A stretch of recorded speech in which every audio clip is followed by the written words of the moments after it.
Welcome to the Wilderness Podcast. We are on episode 150. It's been way too long. It's been like, it's been like 10 months. But too long. Yeah, it's a very special episode. We're going to do a January recap, but today I'm joined by Magpie and Heartless Beaver. Hey, what's going on? What's good, everybody? So I guess before we jump into the January news, we've been gone for so long and a lot has happened everywhere. I guess, do you guys want to quickly talk about if you want to, briefly, how you've been during COVID? Magpie, if you want to start. January, I finished up my work. I started getting ready to leave, and the plan was to go visit family for a bit abroad. And then my plan was to visit Europe or something and just wind down before going back to school, because as you guys know, I was and still am pursuing a law school education. So that was the plan. I got to my parents' house abroad, and almost immediately after, everything shut down. So it kind of curtailed those plans, but in a way, the silver lining was at least I was in a familiar spot for the quarantine, and I was able to just spend time with family for, 6 months, maybe 7 months. So that was good. After that, it was just working on, applications to law school had closed by that point, but it was working on emailing different law schools, trying to figure out scholarship offers, trying to figure out which one was the best choice for me based on location, all that stuff. And then heading into the summer, it was just a lot of bunking down, I guess, just like everybody else. I kind of hunkered down, played a lot of old school. Nice. But I tried to mix it up. I got back on Duolingo. I got into chess. I tried to keep myself as renaissance-y as possible, as they say. Just find as many different things to fulfill different parts of my creativity. And then towards the end of the summer, classes started, so I just started attending law school remotely, and now it's mostly remote, but I am in fact attending law school right now, which is why it's been super busy. Last couple of weeks, I'm only 2 weeks into this new apartment. I love it. It's a tiny studio, but it's got personality, and it's in a good location, hopefully. So I cannot complain. I know people have had it way worse than me. People have had a lot of life-changing circumstances. So for me, just not having anything to do for 6 months, or not getting a chance to work over the summer, it doesn't really match up to what people have gone through, businesses closing and stuff like that. Heartless, how have you been during COVID? Honestly, pretty good, man. So I guess people don't really know me. Well, if you're in the CC, you know me. Heartless B is my in-game name. I probably should have started with a little bit more of an introduction, but yeah, it's all good. We can do it now. So I used to be a longtime host of the Trinity Force podcast, a nice League of Legends podcast, but I played that game for about 3 years, and it started to take its toll on me. And then once I stopped playing the game, I stopped losing the interest in podcasting. It's not that I didn't love podcasting, it's that I didn't love the game anymore, so it felt fake for me to talk about it in a way. Yeah. So I imagine you had the same thing when that happened. So I totally could see where you're coming from. So I passed the pot on to some other people, and it's still going strong. It's funny because I used to play League of Legends a lot, and I remember listening to that podcast. I don't know if I could, correct me if I'm wrong, but did you ever talk about D&D and other, did you have guests who were Dungeons and Dragons related, or am I mixing up a totally different show? Yeah, we definitely had some shows where we'd bring in guests from other games and we'd bring in other professional gamers to talk about sort of their experience with League of Legends, because most people have played it. It's always interesting to see professionals from sort of other realms talk about their experience with a game like League. So we'd have people from FIFA. I think we had some people from D&D as well. Yeah, there was all sorts of different guests that we'd bring on. It's just nice to have a fresh perspective. I remember way back searching for a League of Legends podcast, and I definitely remember seeing that one pop up. So that's pretty cool. But yeah, I know what you mean, where when you're not enjoying the game, last thing you want to do is talk about it and pretend like you're enjoying the game. Right, because you can tell when someone doesn't like the game. And I'm sure that was like that for your brother too. You could really tell that he was down on the game at certain times listening to the pod. And it's hard it's hard to listen to. It's not that you don't like you just feel for the person. You're like, man, like I know you used to love Escape, but I feel that you're getting burnt out, and that's okay. You know, it's always okay to move on. And you just enjoy the good times for what they were. Yeah, But- and what had happened, Song of the Elves just came out, and we sat down to record, and then we were talking about the song. We started recording, actually, and we were talking about Song of the Elves, and I was like, what are your thoughts? He's like, yeah, I don't really care. And I was like, this is such a big update. What do you mean you don't care? And he's like, and then we stopped, and I was like, you're getting kind of burnt out of the game, aren't you? And he's like, yeah. I was like, okay, let's just scrap this, and then and that's all good. Everything has to come to an end, right? So yeah, it happens, but it sure does. But you just got to know when to call it, and that's okay because there's always people to take it on in the future, right? So it's nice that you're back now. Yeah. Anyways, besides League, I live in Canada and I'm a teacher. I teach elementary school. Cool. So pandemic was interesting for me, that's for sure. Back then, I graduated, I think, December of last year. I had the way teaching programs work is there's like quite a lengthy practicum. It's basically a job shadowing where you have to teach and get mentored. Right. It's like a mentorship program. It lasts about 8 months, I would say. So I did that for a long time. Went pretty well, and then immediately got hired at the same district and started working essentially at the same school all the time because everyone knew me there. cool. Then spring break came around. Another school heard that I could speak French, and I was immediately hired over there to cover a pregnancy. And Nice. that was just right after spring break, and then all of a sudden the pandemic hit. So it was pretty wild. I had to go to remote teaching almost immediately. Barely knew the kids. It was difficult. But I would say the coolest thing we did, because they were late French immersion students, so it was their first year speaking French. The coolest thing I did with them was, I was like, how the hell am I going to get these kids? And I don't know if you ever been a part of a class. Well, I guess Magpie's taking some courses, like a class Zoom call when there's a teacher. Kids will just not say anything. They'll just sit there with their mics muted, and I don't expect them to say anything, but it's just so awkward, man. So I needed some medium for us to be able to like communicate equally. So I went and started us a Minecraft education server because it was like in our district. So it was sick. I had all of them on there, and they would just work in little groups. And I said, the only rule I have is that you talk in French. Besides that, just have fun. Cool. So Minecraft education services, this isn't a new thing, right? Is this? Yeah, I feel really old now. It's been around for quite a while now. Basically, all it does is it gives the operator or like the teacher role a lot more tools, so you can like fence people in with invisible barriers. So it's pretty interesting. So instead of them running away when I was telling them the rules at the beginning, I had them locked in this little pen. That's funny. That sounds like an ethical violation of some kind. I don't know. Yeah, it has to be. It has to be, right? But it was pretty good, and they seemed to like it. So we did that That's once a week, and then did some reading. It was just really tough, man. And there was no support because no one knew what was going on.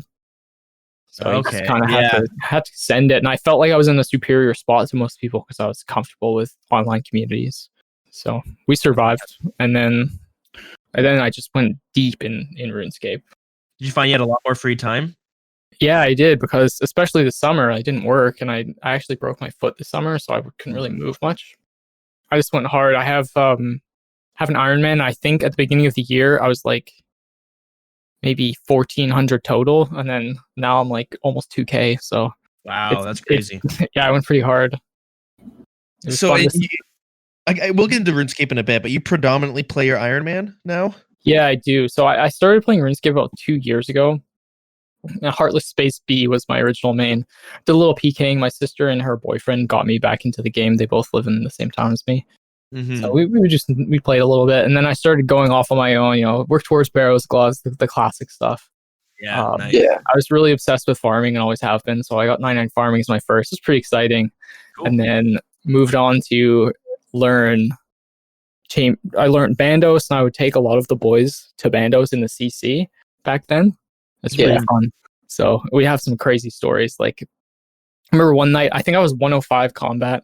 I was pretty low, and I took Wheeze and some guy to Bandos, and we were just chilling. I think it was probably their second trip, so they were both sub 20 KC, and they both got Bandos pets in the same trip. Oh, that's actually amazing. It was one of the most unreal experiences. Been away from the game for so long that I was like, I thought you were talking about Barrows, and I was No. like, Yeah, Bandos. Barrows pets now? Yeah, so The one in 5K, almost essentially back to back. It was a few kills apart, but that was a wild night. And then I went into Chambers of Xeric maybe like 8 to 10 months into my account, and I was lucky enough to be a part of a 2-man T-bow split on my 4th raid. Is this on your not on your Iron Man? No, this is on my main at the time. I hadn't made an Iron Man. I was only 10 months into playing Scape. So this was still 2019, and that kind of like was such a blessing. I mean, I got to buy all the equipment and skip a huge chunk of the mid game, but then I like had 500 plus mil worth of gear, and I didn't really know what to do. It was sort of a curse in a way, because I was sitting there. I'm like, okay, I guess Ancestral is my next goal. I was like, okay, Ancestral, that's 140 mil. Okay, I guess I'll just go do 140 hours of Vorkath. So I set out to Vorkath with all my new swag. I'm like 2 hours into Vorkath. I'm like, okay, I can't do this. I made an Iron Man and haven't looked back. Huh, interesting. Yeah. It seems like a lot of people kind of follow that path, but I guess we'll get into that shortly. I'll quickly go over what I've been up to in the pandemic stages. I probably covered some of this in that weird little update episode I did some odd months back, but I was in school, and then I was in school for radio broadcasting, and same idea. Yeah, everything shut down and went to Zoom, but the class was the course was a really weird course, but one of the nice perks is that there was 2 radio stations that you got to like learn all the equipment on, and a bunch of other tools. But when everything shut down, you didn't use those anymore. And a lot of the professors were like, and instructors were like, yeah, we don't really know what to do with this because we don't know what you can do online. Yeah. So it became like a weekly, just what have you guys been up to? And that course basically wrapped up pretty early. And so I kind of jumped on that job hunt real fast. And I was trying to find a job in anywhere for like either radio, ideally podcasting, but and since I had a lot of free time, I started playing RuneScape again, because I wasn't playing RuneScape at all during school because I was just so busy, and I just didn't have that urge to play it that much. But then with so much free time, I started playing it again. Then I did land a job that was a contract job for a month as some audio producer for this investment company. It was kind of a boring job, but like it paid pretty well, and it was all remote, so that was kind of nice. But that's about the time when I brought out that update, because I was like thinking like, okay, I'm gonna start doing these episodes again. But then after that contract job wrapped up, I actually got a job as a podcast producer, which was pretty sick. And that's what I'm doing now. But the company is just venturing into podcast. They do these like business podcasts and all this other stuff, and they weren't really sure what to do. So that's why I got hired on to figure things out. It was a lot of trying to learn how to do things, and I had no one else to shadow. No one else knew what to do. They were depending on me to figure it out. And I was all day like editing audio and doing all this stuff. And I was like, shit, the last thing I want to do right now is, when I'm done work, is to work on another podcast, you know? Yeah, I get that. So I just kind of put that on the back burner, because it was just like a rush period. And then once everything got caught up, stuff was going to slow down again. And it would be like, I haven't edited any audio in like 2 months now, because I've been working on other things. So in August, I started reaching out to like Heartless again and Magpie and a bunch of other people about recording these monthly updates. Because I was like, August, we're going to sit down and do it. I have a lot of free time. But then I got super sick. I got I think it was food poisoning, but I was like really sick for like 3 weeks. It wasn't COVID. I got tested for it, and it wasn't COVID. So no idea what it was. Food poisoning for 3 weeks. I had it for 1 day, and it was a horrible experience, man. I'm seeing like a specialist, because everyone was like, food poisoning for 3 weeks, that makes no sense, and we don't know what it is. And the specialist was like, no, you didn't have food poisoning, you had a viral infection that was caused from bad food. And I was like, okay, all right, is that not the same thing? He's like, no, very different. And I was like, okay, well, to the normal person, that's just food poisoning. So I'm all good now, but I really screwed everything up in August for when it came to recording and setting up these episodes. And yeah, then this month, it's all good. We're back now. We're back now. Things are a little bit busy at work. Actually, they're really busy, but that's okay. We got time, so we got some time to record an episode. So that's kind of what I've been up to. And then I started playing RuneScape again, but kind of a curse working from home, because I spent all day in my office on my computer, which is great because I can play RuneScape like I'm AFK fishing and doing all these like AFK skills and leveling that shit up. So it's awesome. But the problem is that I find is when I'm done work at 5 o'clock, the last thing I want to do is continue sitting at my computer. Yeah, I see that, man. Yeah, so I find I'm playing a lot of RuneScape, but I'm not doing like a lot of PVMing or other stuff because as soon as the day's done, I kind of just get off and I'm like, okay, I don't want to look at a computer for another 12 hours. But damn, I have the opposite problem, which is like I can't work and play at the same time. Mostly because like I like to focus, but also like it's really hard to keep focused on like a reading or something or something like that while you're like checking to see if you filled up your inventory while fishing every like 5 minutes. And so my problem is like I just don't have the time. So also I didn't have a desk and a chair until like literally 2 days ago. So I'm hoping to be able to like find a healthy balance again. But for the most part, sometimes I'm like, man, dude, I haven't logged in. Like it took me 12 days to log in from when I like first moved into the last time I logged in. And it was crazy. Like I think that was the biggest gap I've ever taken playing RuneScape at all without like actually quitting. That's crazy. That's weird because I have the opposite experience. It's actually one of the reasons I really like my job is because it forces me to be like fully engaged all day and I can't get distracted by anything else. So it makes the days go really quickly. But I used to work as an environmental consultant. That's my degrees in like geosciences. Mm-hmm. I did that for a year and a half, and it was just like emotionally draining for me to sit behind a computer all day and not speak to anyone and like occasionally go out into the field and do a bunch of work. That was the best part. But I mean, I'd say more than 50% of my time was spent behind a computer, just like writing reports and like scouring data. I was like, it's cool for a little bit, but eventually it took such a heavy toll on my mental health that I need to get out.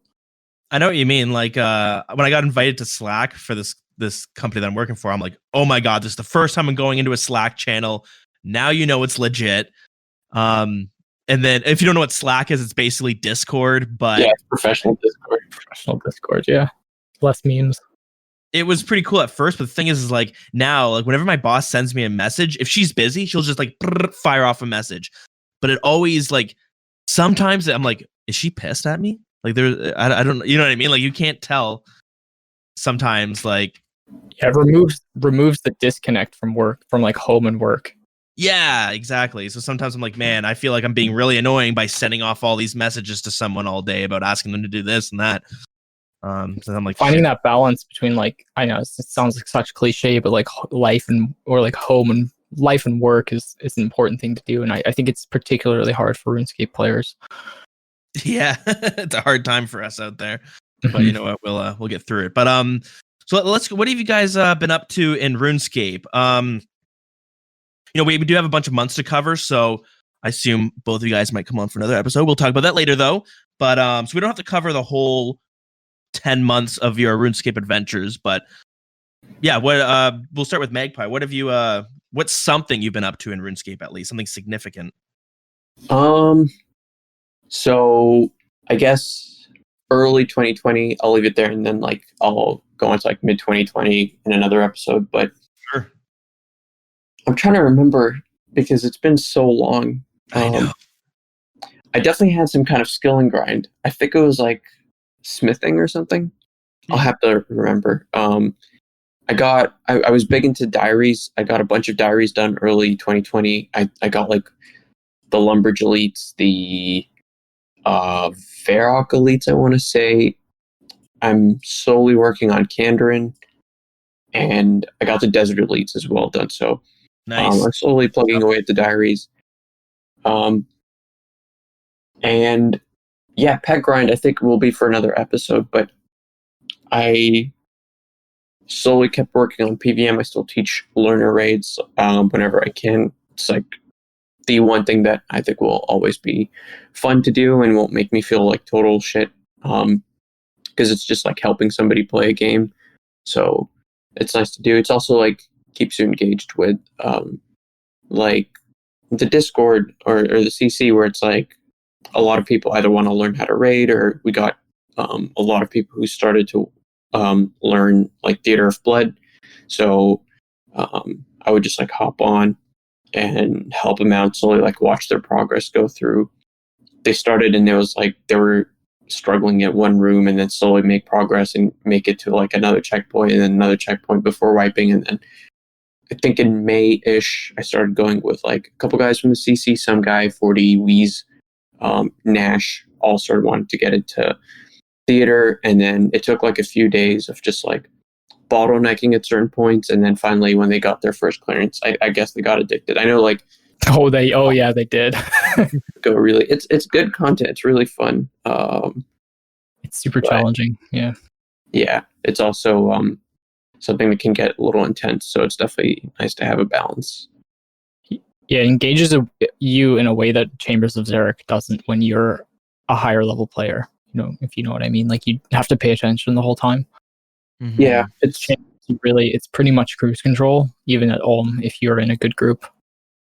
well, it's something I wish that the game would have more of for non like high stakes PVM or something. Like I wish there was actually fully engaging. Like RuneScape is such a weird game where it's like you play it on the side while playing another game, so you find something else to engage, like your enjoyment, like seeking part of your brain, and then RuneScape kind of satisfies like the achievement seeking part of your brain. So it would be nice if they had like more. I sound like a broken record every time I come on here and say this, but like more engaging skill and content, more engaging quests, more engaging whatever, like even more engaging role play or whatever.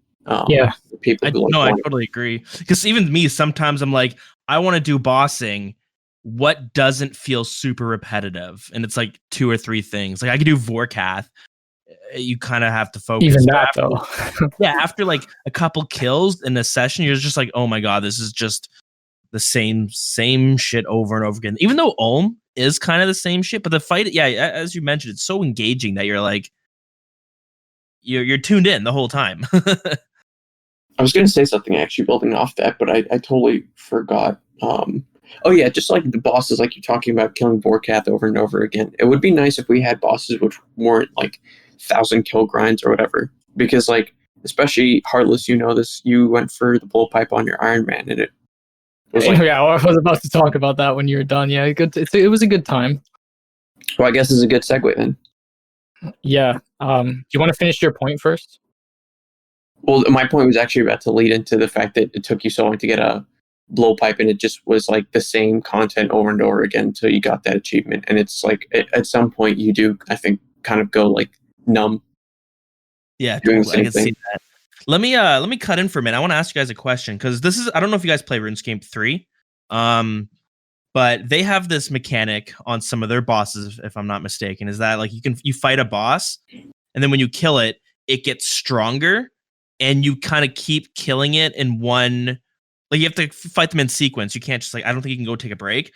So you have to keep killing them, and then it gets stronger and stronger and stronger until you can't kill it, and then your rewards are based on what level that monster got to before you died. What do you guys think about that? Would you want something like that? And do you think that would fix some of that problems? Like if you had to kill Zulrah, and every time you killed it, you didn't get loot when you killed it, but it got stronger and you had to fight it again.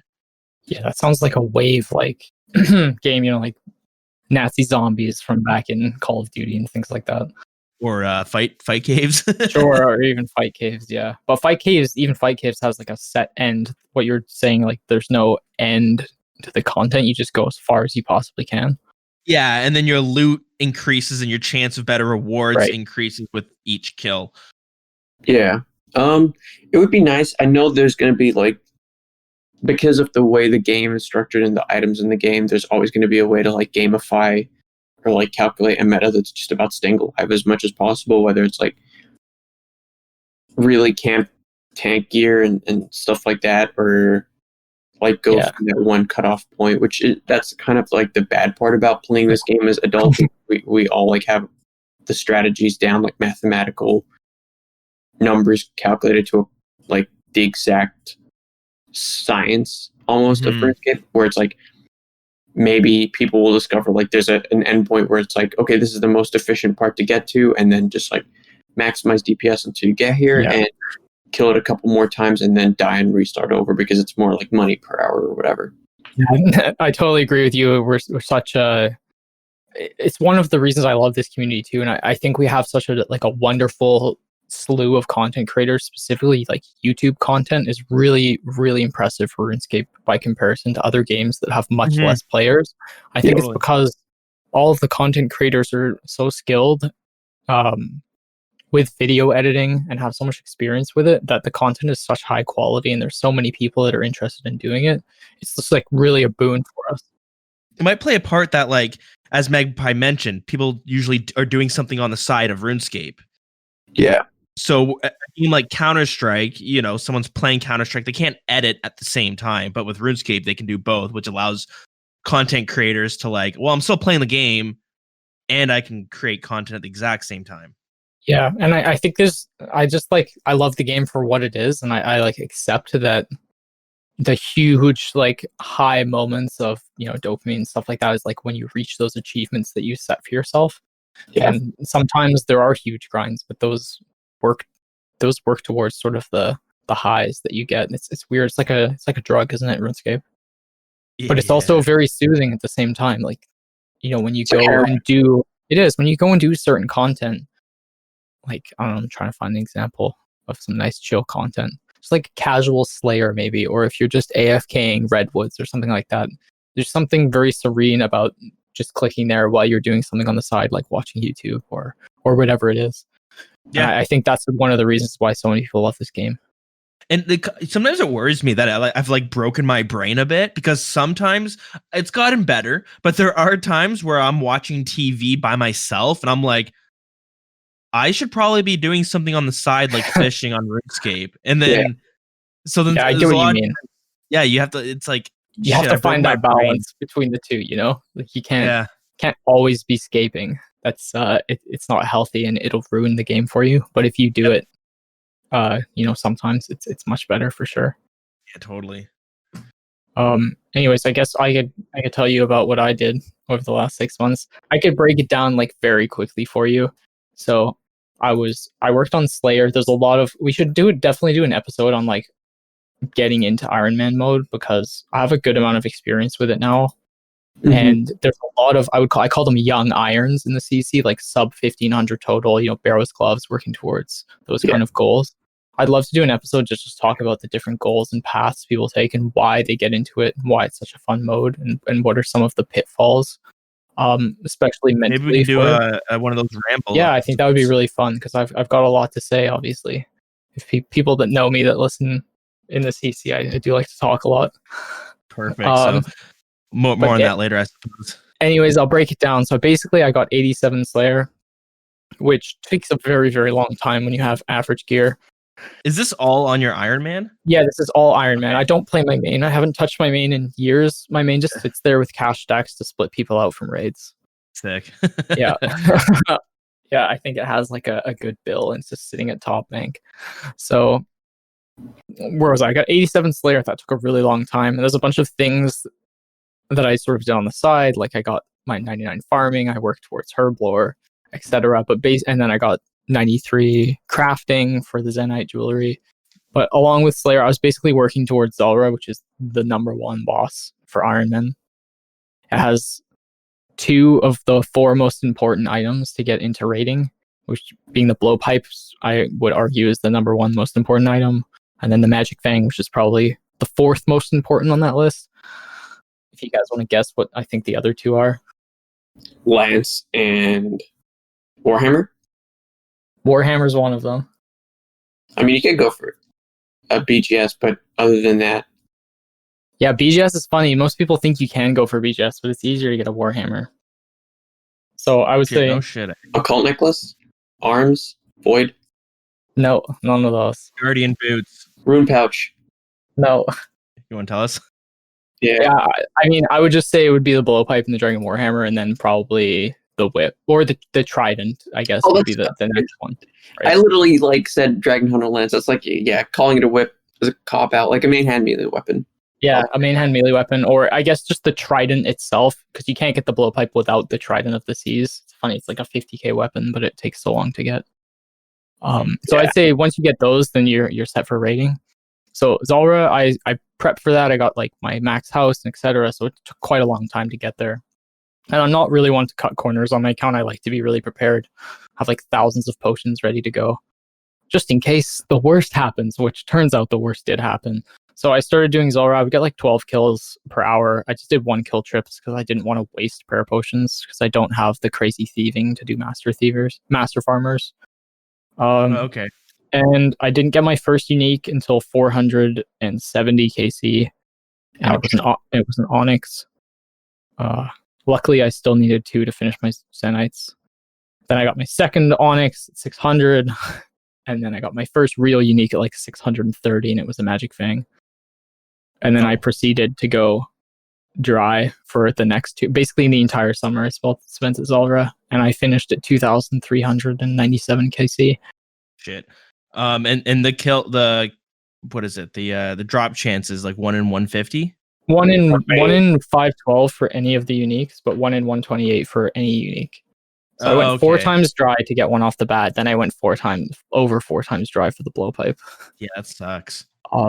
And I would say like this weird Magpie was talking about like being in a trance at bosses before. I would say I was really mentally strong up into 1,000 KC because average to get all 3 is 940 according to the maths. So I was mentally strong until 1,000, and then when I dipped over 1,000, like between 1,000 and 1,200, it was like mentally so taxing because I'm like, man, I could just like never get this thing. I could be here for ages. I've already been here for like 3 weeks of my life. What am I gonna do? And then after that, at every kill being like, oh, this has to be it, and then, oh, come on, when nothing drops. And then I just kind of turned it into a meme and started listening to more podcasts and just like totally went into the zone. I knew Zulrah like I could dream the rotations. Do you remember what it was that like got you the blowpipe? Yeah, it was the ritual that you did for me. Exactly. Sure. That's the right answer. Answer. So Magpies did a wonderful ritual with me at like 3 a.m, where he flexed both of his mutagens and his pet below my KC at the time on me. And it worked. But it did work. We got there in the end. So, I mean, it was fun. Like looking back now, people are like, oh, well, it's, going dry at Zulrah isn't so bad. At least you've got scales for life. I'm like, that's totally something that people that either haven't done the grind or haven't gone dry say to you to make you feel better, because it's just not true. Like it's mentally very taxing. But obviously right now I have scales for the rest of the game. This is going to sound like the most privileged argument ever, but I actually am sad that like I was so lucky at Zulrah, because I actually really like the boss. If there's ever a boss that I don't mind like going back to in terms of a solo boss, it'd be Zulrah. And instead I got really lucky there, so I literally have no reason at all to go back. I see what you mean. It's engaging, right? Like it's probably one of the more engaging boss. Imagine you have to go dry at like Sarah or Armadillo or something like that. That's not exactly fun. Yeah, that'd suck.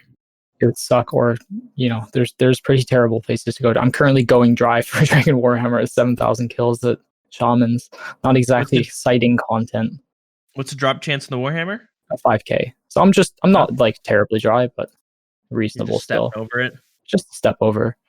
Yeah, but yeah, I definitely agree with Magpies. Like Zulrah is not a horrible place to go dry, in that at least it's an exciting boss to do.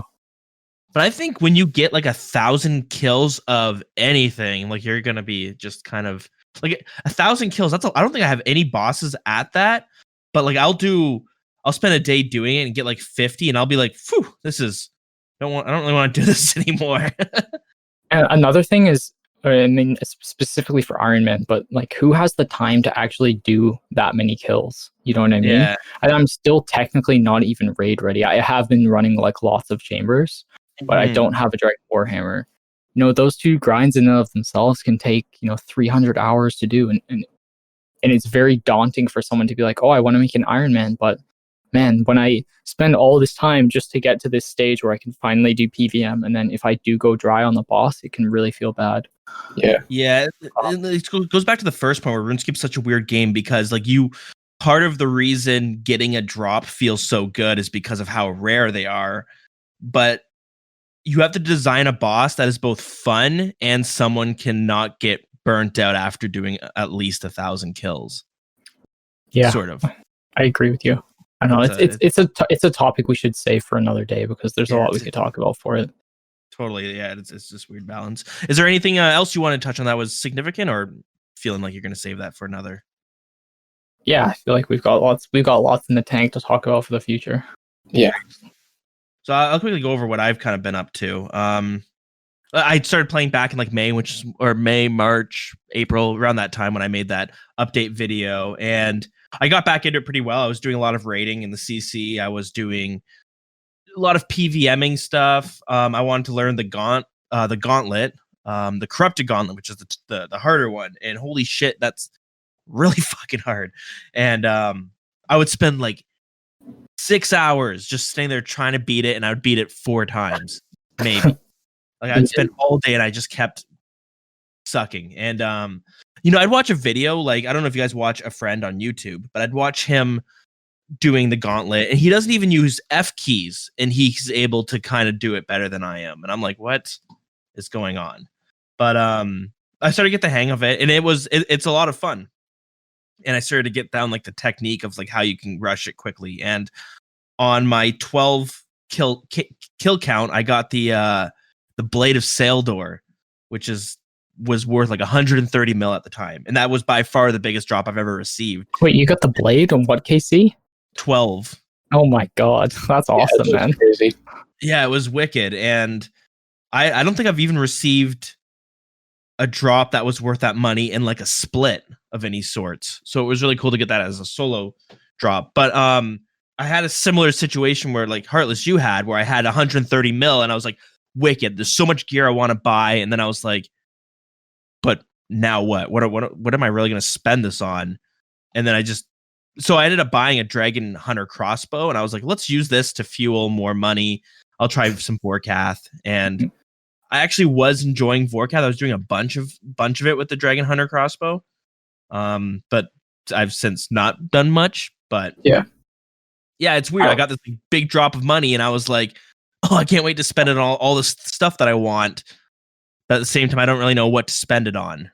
Well, I always say like the one bad thing anybody can go for, like the one bad goal anyone can set in the game is to go for money. Like money will come by achieving like the goals that you set on the side for yourself. Like there's almost always like a better choice of like grind to do. And I know it sounds really stupid. It sounds really dumb because it seems like money's everything. Money is like worth very little in old school. It's only worth like basic gear. And then anything after that, like Armadillo, Bandos, that gear is very, very, very minuscule. And it's very easy to say like, oh, it costs a lot, so it's something I should go for. But almost always like levels always trump gear. Like diaries trump gear. Like there's always something better to go for. It's just the inherent trap of getting into the late game as a normal player, I think. Yeah, you look at stuff like the Twisted Bow, like fuck, I gotta get that, and it's like that's gonna take forever, and I should get all the gear along the way. And next thing you know, but I think Magpie is totally right. Like I remember back in the day when I was grinding Bandos and stuff, getting a 10 mil split was huge for me. But I've been on my iron. I've been learning like Theater of Blood with the boys, and we've been splitting out and stuff. And we made 80 mil in like an hour and a half the other day. And that's like a pretty consistent thing that you can do, right? You can make a lot of money. So Magpies is right. It's all about like setting goals towards setting non-money goals. I think it's really important for the health of like your health and not burning out in the game. Yeah, no, I totally agree. So yeah, since then when I started my job, I was like, now I can do a bunch of AFK skills. I can actually maxing out doesn't seem so far-fetched anymore because this gives me a chance to level up mining, fishing, woodcutting, rune crafting, all of those AFK skills that like I don't care if it has to take me a year, that's fine because I'm working while I do it anyways. I used to work construction, never got to play RuneScape while I was working. So then I got from 85 to 90 mining, and it took like a month, but still. And now I'm working on from, I think it's 94 fishing to 9. I'm working towards 99. I'm currently at 96, and I'm doing anglers just because it's as AFK as you can pretty much get. And I think I've made like 20 mil from just the anglerfish, which is like such a huge stack. I'm like, fuck, I want to keep on. Let's see how much I'll make from getting to 99 fishing. Yeah. That's awesome. Do you have the heron pet yet? No, that one I haven't got. I heard it's a pretty good chance at anglers. I hope so. My pure has got it at like level 70 fishing. It's just the way it goes for Yeah, skilling pets. you get it on like an alt, like a different account, and you get pissed. Yeah, you never get the skilling pet you want. That's just how it is. But yeah, that's as Magpie, as you mentioned, having a goal that's not money. So similar to you, is pets is always nice. Even though they're like a crazy hard goal to get, but anything that I do, I kind of like, can I get levels from it, or can I get a pet? Let's try to do it. Luckily, I got just this week, I got the Winter Todd pet, working towards 99 fire making as well. So, hey, that's cool. Yeah, I saw that, and actually, that's the one. Speaking of what Heartless was talking about, that's the one pet I really want, the Phoenix, because like all the bird pets I want in this game, except the heron looks. That's so funny. Seagull. Yeah. So I really want that Winter Todd pet. So that's fire making.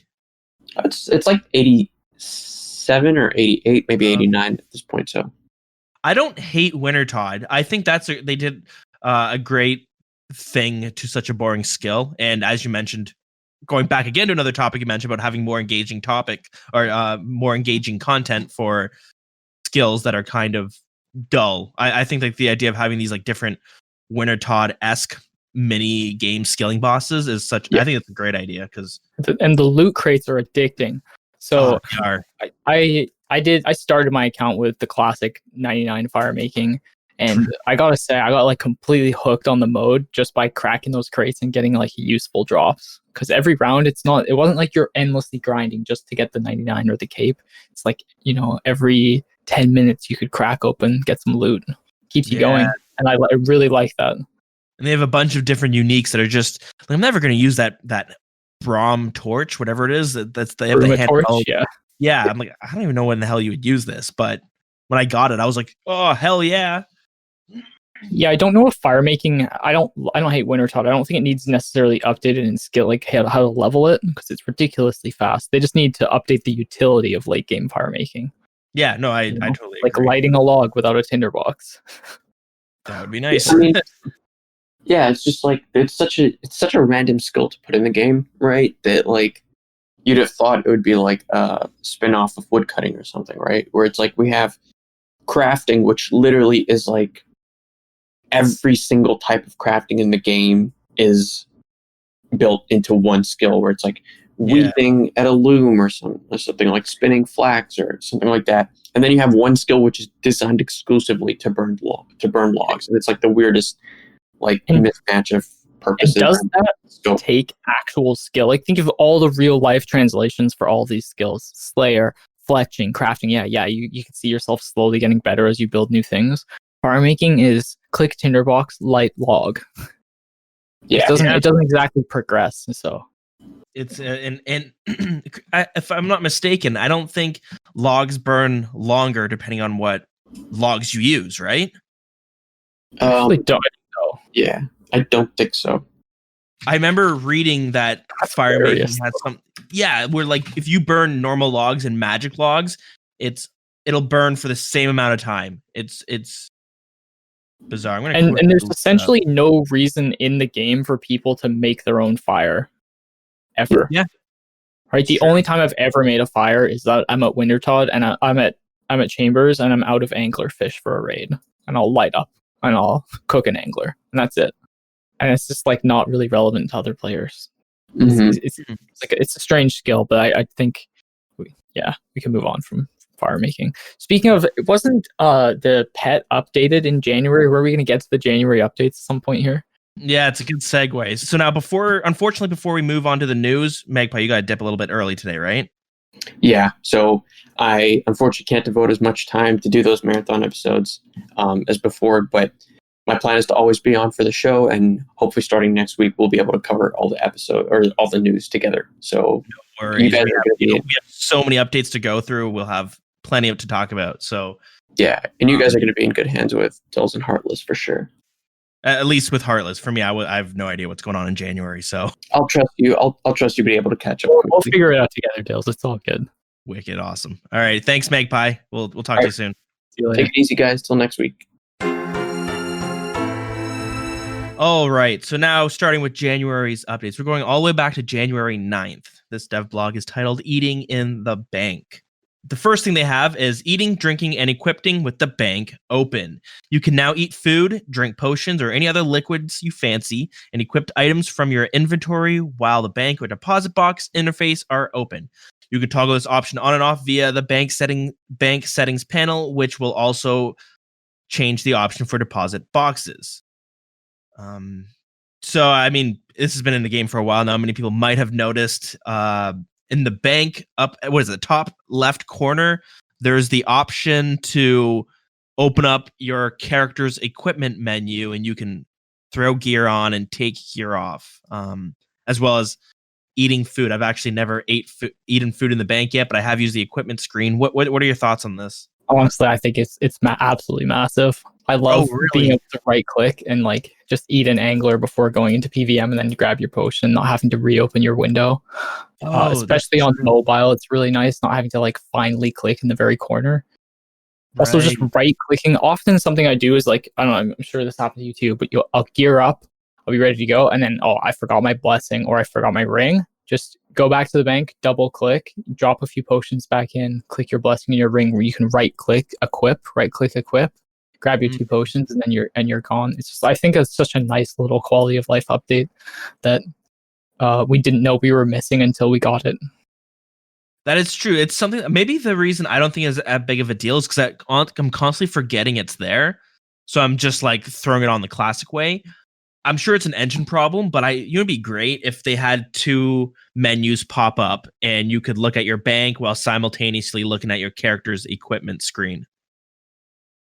Yeah, that would probably take a lot more engine work, but I know that what you mean. A lot of other games in the style of RuneScape have that kind of feature. Is there anything else notable with that update? No, not really. It's just, yeah, if you forget stuff like me all the time, then it's just such a nice little thing to be able to do in the bank.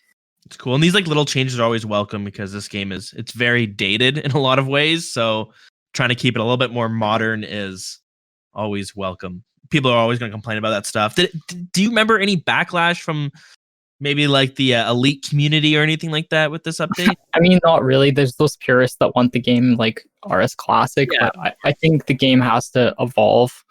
And I wouldn't know if I'm calling this evolving, but there's been a lot of quality of life updates in the last, I would say, year. Definitely more than in the first year I was playing RuneScape. So yeah, I think it's a good trend for people, because I would rather I don't want the game to necessarily get easier, but I want it to be more enjoyable to play, and saving 3 to 10 seconds at the bank when you're gearing is something that makes it far less frustrating. So, I mean, why not add it? Having menus and whatnot being a pain to work through and like click through isn't like making the game hard. Like, I know what you mean.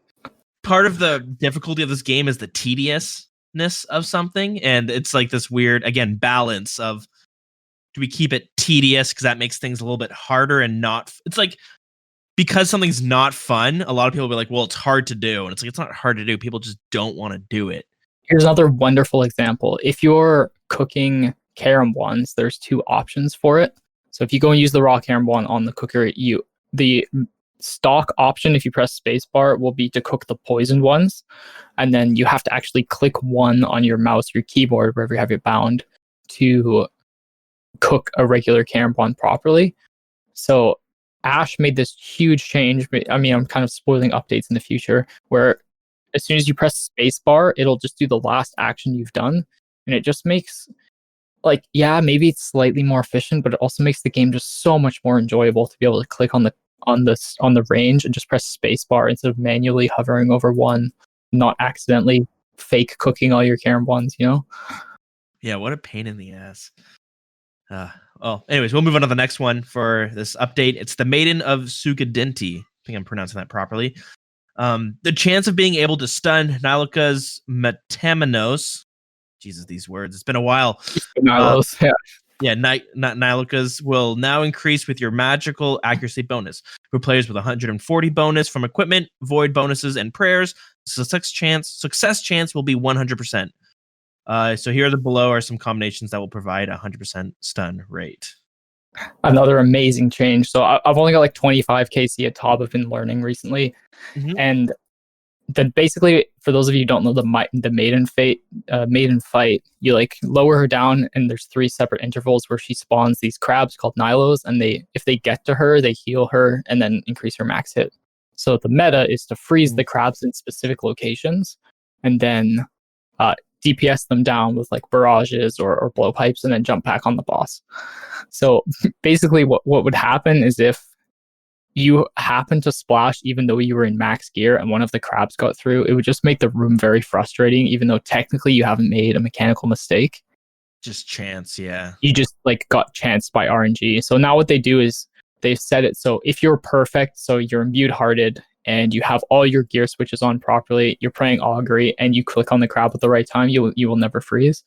So I really like the change because it makes it so that players that are playing the room perfectly aren't getting punished for it.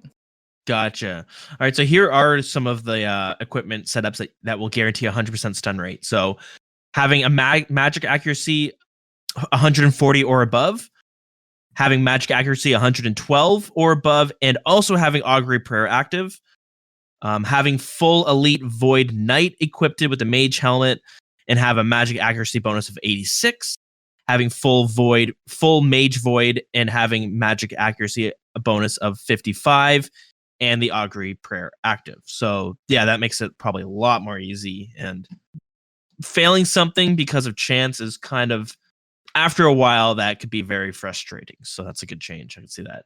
All right, let's move on to crystal tools. Crystal tools can now be used while they have no charges, and they act like their dragon counterparts. Additionally, the crystal axe and pickaxe no longer consume charges with their effects when their effects provide no extra benefits. Yeah, this is sweet. So now you can upgrade your dragon pick to a crystal pick, and even when it runs out of charges, it's still a dragon pickaxe. Awesome. So it's not punishing you for upgrading your weapon. Once again, it would just be useless, right? It'd be useless, yeah. As far as I know, I never actually had one at the time, but I'm pretty sure you just couldn't use it. Nice, awesome. So there's a few changes. So I guess these are, correct me if I'm wrong, but these are some of the scenarios where you won't lose any charges, or it won't consume any charges. So entering the abyss via the appropriate blockage with the pickaxe, combat against the stone guardians in Chambers of Xeric, mining through a rockfall obstacle in Chambers of Xeric, mining through the obstacles in the Legends Quest, mining salt or basalt underneath Weiss, mining the rubble in Bergdorod, mining dense essence in Arceus, and clearing a rockfall that's fallen from the ceiling anywhere in the Motherlode mine. Yeah, sounds right. Most relevant one being Guardians, I guess, because it's like a best in slot weapon for Chambers of Xeric. Definitely. With myself gearing up to go do rune crafting while I work from home, I could definitely see it being super shit if it did consume the charges while you were mining the essence. Because that's, if you don't know, when you're doing the Arceus rune crafting, it's very AFK, but you need to manually mine the essence, and you can't bank them. Yeah, it'd be like using a tentacle whip for Slayer all the time because it's slightly more efficient, but then that feels bad, so no one would ever do it. So yeah, that's right. So now moving on to the crystal axe, some of the situations where you won't consume any charges is entering the abyss via the appropriate blockage, chopping tendrils in the swamp on Fossil Island, chopping jungle and fixing fences in Taibo One Eye Village, chopping Ents beneath the Woodcutting Guild or in the wilderness. Oh, that's interesting. Chopping the meat tree in the Mutadile room in the Chambers of Xeric. Does anyone do that? Anyways, with any axe? Yeah, you do. You do that for solo and duo raids. Oh, cool. Awesome. Glad that mechanic's being used. Chopping through roots obstacles in the Chambers of Xeric, chopping kindling in the Chambers of Xeric, pruning the growthlings in the Byrophyta fight by using the axe on them, and splitting Arctic pine logs. Arctic pine logs. What are those? Do you remember? Or do you know? Arctic pine logs? Yeah, so there are Arctic pine trees up near like Weiss and stuff. So you can chop them down and gives you Arctic pine logs, I'm pretty sure. I will double check for you. Anything. Yeah, I'm looking as well. Every now and then you'll get this like unique sort of, I guess, minor content, and I'm always like, They're actually on they're on the Fremnik Isles. They're like the Arctic trees. Oh, and they're used to make the Natisnot shields. Yeah, that's right. There you go. Right. Cool. I knew they were somewhere in the north. I So thought they were near White. Yeah, they have. Interesting. A little fun fact. Yep. Okay, now moving on to the graceful set effect. Oh, this is probably massive. Previously, your run energy restored 30% faster while wearing all 6 pieces of the graceful outfit. Now, the hood, cape, gloves, and boots give an individual 3% boost, and the top and legs both give 4% each. This adds up to a 20% run energy bonus with an additional 10% bonus for wearing the whole outfit, which matches the previous 30%. So beforehand, you got no benefits unless you had all 6 pieces, right? Yep. I actually didn't know that. I thought this is an unreal change. I thought it always worked the way they changed it. That's funny. No, so it used to be best in slot. You did a lot of blast furnace, right? So yeah. It used to, how you'd have your goldsmithing gauntlets and you'd have your ice gloves so that you could take the molten bars out quickly. Mm-hmm. So you wouldn't get, while you were waiting at the bank or quickly waiting at the furnace while you're switching your gloves, you wouldn't get that little extra juice into your run from your graceful because you weren't wearing the gloves. So now it used to be best in slot to wear a spottier cape and boots of lightness because it actually would reduce your weight a little bit more than graceful.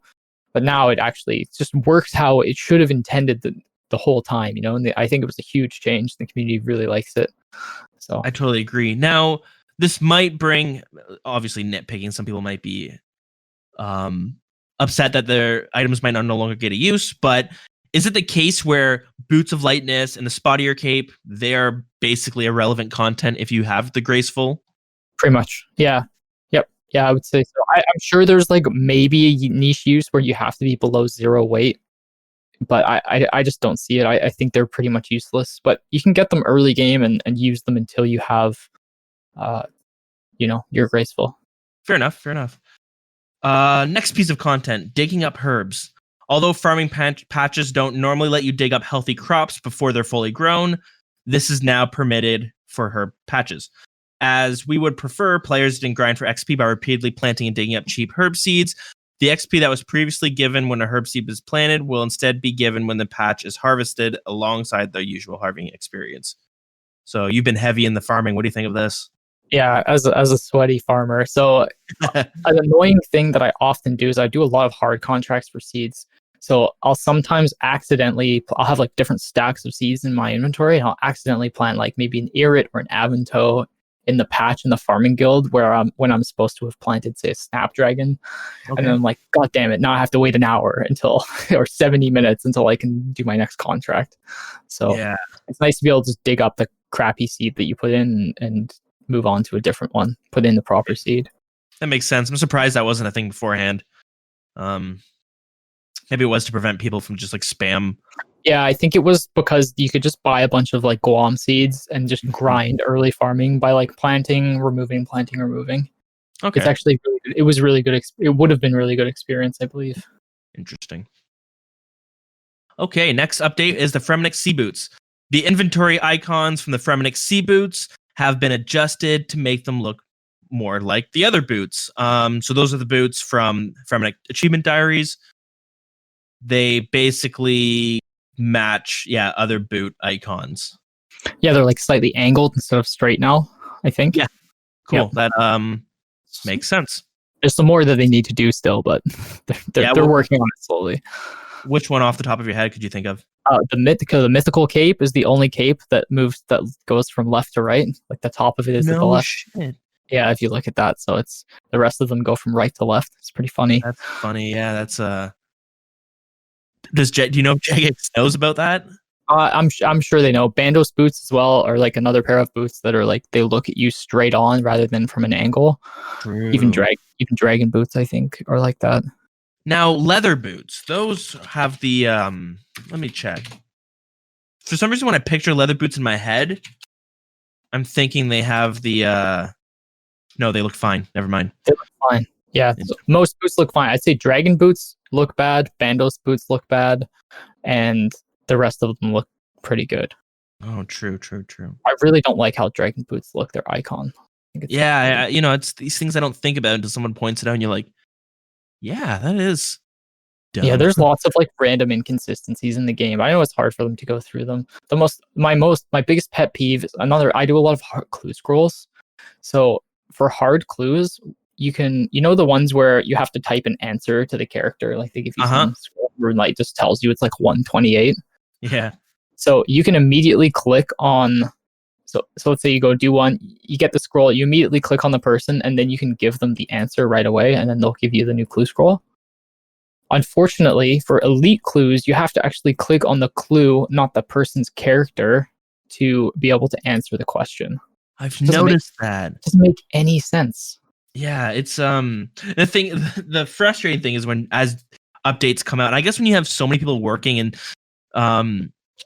Jagex seems to kind of bring in new developers more often. I don't know how other developing or game development companies, how the turnover rate is there. I don't know if Jagex has a higher turnover rate, but when new people come in, they maybe make a new boot, they make the icon for the boot, they probably don't think of it, and they might look at one of the inconsistent boots and like, okay, I'll match those ones.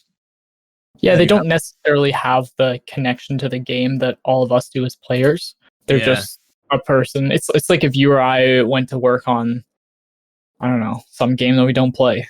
It just wouldn't. If you went to work on like League of Legends or something, you just wouldn't be as connected maybe as other people would be. When I was looking for jobs for podcasting or radio, there'd come in like waves where there wouldn't be very many, and then there'd be a few job postings for a producer for podcasting. But I was trying to find something in audio, and I was like, I'm going to learn video game audio. And I was applying for video game sound design company or sound design jobs. And in hindsight, I wasn't qualified at all for those jobs. That was always one of the biggest questions was like, how much do you play this game? And like how connect, like the questions about the game specifically. It makes sense. Warframe was one of them that I kept trying to apply for. And they had a lot of questions about what's your favorite content? What's your favorite character to play? But yeah. All right, move on to the next one. Music track unlocks. A red message now appears in the chat box when a new music is unlocked. If you prefer not to see this message, you can toggle them off. So it's like getting a pet, Yeah, it's pretty neat because you're like, I just unlocked this content, especially when you're higher level and you've been to most of the things in the game. Yeah. Like, oh man, I've really never been down here before. Yeah, so how would I enable this? You can toggle them off in the audio menu. I'm not sure how to enable it, honestly. Of course. I just leave it enabled because I kind of like it. How would you turn it off? I'm just there's probably a toggle in the music. It's not section. The music settings, it's the sound settings. Ah, there you go. Confusing. So yeah, that's pretty cool. So speaking of hard clues, the dual arena hard clue step. The hard clue step requiring you to enter the dual arena has been moved to the outside of the arena.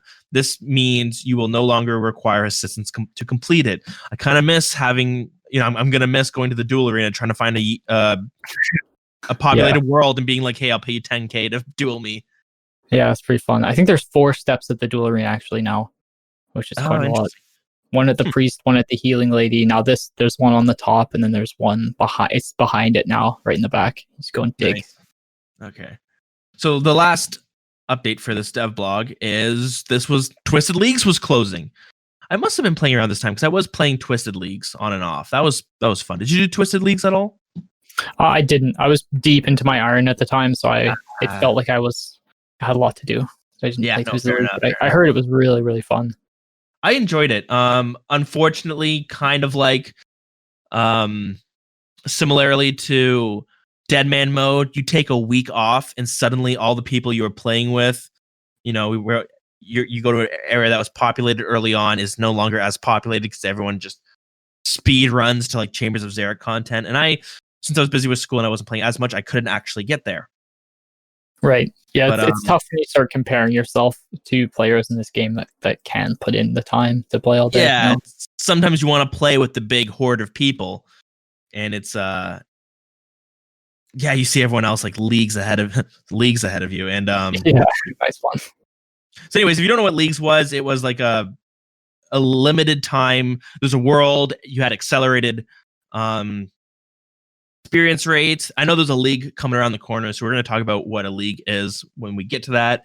But when the league finished, you got placed into a ranking. So if you play League of Legends, similar to that, we play rank mode. There's like bronze, iron, League has bronze, silver, gold, whatever. They also have iron now, actually. Fun fact. Oh, do they have iron? That's so funny. Yeah, they opened up some of the divisions. Does it go bronze, iron, silver? Iron, bronze, silver, gold. That's so weird. Of course, with the league rankings, there was bronze, iron, steel, mithril, addy, rune, and dragon. Depending on how many points you got during the league is what rank you got put in. You got a little trophy at the end. So I made it to mithril. That's solid, yeah. It's right in the middle. Works. I've seen people that were in dragon. You have to be pretty sweat lord to get there, I think. Yeah, it was it worked by percentage. So you had points to get, but it was based on what other people were getting, if I'm not mistaken. And it was like the top 1% made it into dragon. Yep. Yeah, they just took an average of all the players and split them up. It's pretty cool though. I like how they did that because it was a cool idea and it seemed to be pretty successful. It's tough for the casual player, I would say. But yeah, realistically, if you just want to make a little bit of money and have a good time with your friends, I think that's a great way to explore that kind of content. Yeah, I agree. And it's one of those things where, like with Iron Man, you mentioned earlier, it can be very daunting when you come to like, oh my God, I need to get some equipment from Bandos. If I want to get a Bandos chest piece, it's going to take me so long to grind. Like, with the drop rate, it's going to take me forever to get those kills. But if you just do it as you set little goals and you just focus on what's ahead of you, it's less daunting. With Twisted Leagues, it's a lot of fun if you just focus on your account and just doing your own thing. But when you're looking at, if I want to get to Dragon, yeah, that can be disheartening because I remain firm. I firmly believe that Iron Man or Twisted League, the whole point is exploring content and doing things you've never done before, which makes it very exciting. So yeah, play the game at your own speed. It was a huge success, and Jagex worked really hard on Leagues, and the new one coming out in the fall, I have high expectations for it. Yeah, it should be pretty cool, but more on that when we get there. For now, this is the league back in January, so the next step vlog is on January 16th, talking about the reward shop and some of the game improvements. So after 2 months, the Twisted League came to an end. Twisted League, you were locked into Zaya, the Great Krend, and Kabos area. Some fun little stats on that. The average total level of players in the league was 1,033. A total of 1,097,825 Slayer tasks were completed during the league. 23 Twisted Bows were dropped. Oh my. Yeah, 7,000. I don't know if that's a lot or if that's not that much. Coming down from 1 million Slayer tasks. How would you feel about getting a Twisted Bow on Twisted Leagues? It'd be, it's one of those things because you feel like RNG is like something you cash in. So when you cash out with a Twisted Bow and a shitty, like with my Pure, when I got the Huron pet on it, I wasn't happy. I was like annoyed. Like, fuck. Well, there goes my chances on my main. That's pretty funny. But speaking of pets, 7,024 pets were obtained. The Phoenix was the most common, and about half of the pets obtained were the Phoenix. The rarest was the Omelet, with just 20 of them making an appearance. So it would have just been Phoenix, Skatizo, and then skilling pets, right? Yeah, I think so. Don't think there's any other pets on Zaya. I can't think of anything. So yeah. A total of 2,750,304 farming contracts were completed during the league. 3,044,516 clue scrolls were solved, consisting of 950,000 easy, 650,000 medium, 1,200,000 hard, almost 100,000 elite, and 133,000 of master clues were done. Did you pick the Clue Hunter perk? I don't remember if I got there, but it definitely was my plan. It was so cool. I loved watching like series of people going through their accounts and just like cracking tons of clues. Yeah. I remember watching a friend, and then once your inventory fills up, it all drops on the floor. And oh my god, watching him open up clue scrolls. I don't know if do you watch your friend? I did. I was watching him at the time, and yes, it was super triggering. Sometimes I like hate watch his videos. Like I enjoy it, but like some of the things he does, I'm just like, why? He'll like open up a shit. He'll do it with like even non-league videos. Now that we have stackable caskets, he opens them up and they fall on the ground, and then he like spends a minute looking at the stack. And wow, find, guys, we got ancient chaps. So wow, there's like gilded pieces all over the place. Yeah, and they start disappear, or not disappearing, but appearing for other people to see. And then he's like, "Oh no, I picked these up." At least in the leagues, it was everyone's iron, so you can't pick each other's stuff up. Yeah, fair enough. But then they Still disappear. Hilarious. Yeah. Where were we? The most completed task that was was 105,000 complete the level 20 thieving league task. Okay, so not clue task. There were different tasks in the leagues that gave points. So completing level 20 thieving was the most common one completed. The second most common, 97,000, was level 20 woodcutting. The third most completed task was 95,000 at 20 fire making. Makes sense. So depending on how many points you got, those at the end of the league, they converted to a point system in the base game that you could then spend in a reward shop. And we talked about this before, so maybe go back and listen to those episodes, because they made it, the reward shops aren't necessarily discontinued. So no worries there. And they were also tradable. So you could spend your points on some of the rewards in the shop, which were the Twisted League banner, an equipable cosmetic piece, basically. A Twisted League home teleport scroll, which made your home teleport look a little bit different. Twisted League outfits, then there was 3 tiers, 1, 2, and 3. All as you progressed higher, they looked cooler and were more expensive. A Twisted League player-owned house wall kit, which changed the way your walls look. And Twisted League Slayer helmet recolor, which kind of made it look like an Ohm helmet of some sort. Yeah, it's pretty sick. Yeah, some of them are really cool. I know when I came back in March, like 2 or 3 months after the leagues had wrapped up, the best thing to purchase, like the best bang for your buck, if you were selling these to make money, was the Twisted League home teleport scroll. So I think it was the blueprints when you first came out. I know I have some friends in the CC that made like 80 mil day one just buying blueprint kits and selling them. Damn. Mm-hmm. So yeah, they can go for quite a bit. But you can just buy them now. Like if you wanted the Twisted Horns, they're like, I think they're 20 mil or just under 20 mil.